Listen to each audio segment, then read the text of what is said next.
د قرباني هغه څاروی چې د هغه تایونه خراب وي آیا د داسې څاروي قرباني صحیح ده او کنه. په دې کې لږ تفصیل ده.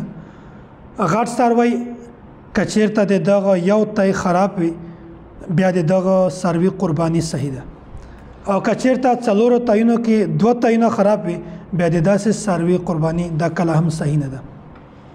او داسې وړوکی څاروی چې هغه صرف یو کس د خپل ځان د طرفه نه یا د بل کس د طرفه نه قرباني کولی شي، په هغه کې شرکت نه وي، بیا که چېرته د دغه څاروي یو تی هم خراب وي بیا د داسې څاروي قرباني نه ده صحیح.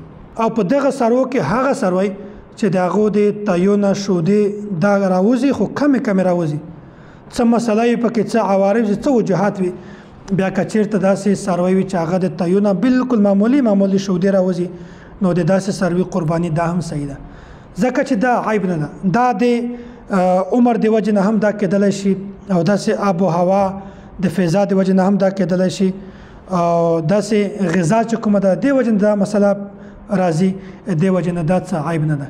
داسې څاروي قرباني دا هم صحیح ده.